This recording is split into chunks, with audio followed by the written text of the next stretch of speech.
गणेशोत्सवासाठी कोकणात जाणाऱ्या चाकरमान्यांसाठी एक गुड न्यूज आहे। लवकरच सागरी प्रवासाचा पर्याय खुला होणार आहे। मुंबई ते रत्नागिरी तसंच मुंबई ते सिंधुदुर्ग M2M फेरी लवकरच सुरू होणार आहे। 500 प्रवाशांसह 150 गाड्या वाहून नेण्याची क्षमता असेल।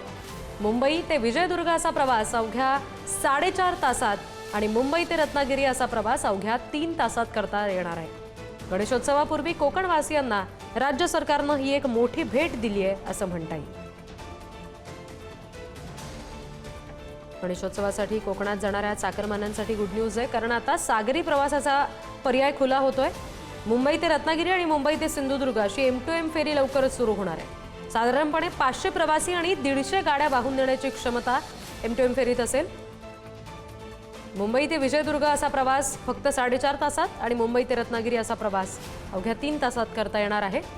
गणेशोत्सवाचे दिवस आता हळूहळू जवळ येत आहेत आणि कोकणात जाण्याची सगळ्यांना ओढ असेल तर त्या दृष्टीने हा सागरी प्रवासाचा पर्याय खुला करत राज्य सरकारने चाकरमान्यांना एक भेट दिली आहे।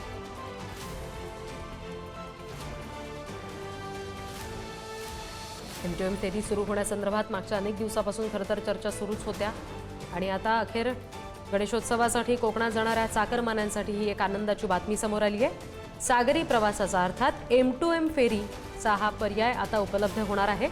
मुंबई ते रत्नागिरी आणि मुंबई ते सिंधुदुर्ग असा प्रवास तुम्हाला करता येणार आहे।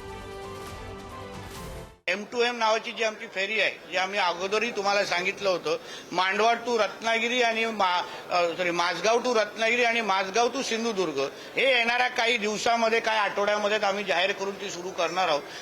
जसं मुख्यमंत्री साहेब बोलले, आपल्याकडे लागलेला समुद्र म्हणजे लाभलेला जो आपला समुद्र आहे तो आमच्यासाठी वरदान आहे आणि ह्याला आपण जास्तीत जास्त महाराष्ट्राच्या विकासासाठी वापरायचं।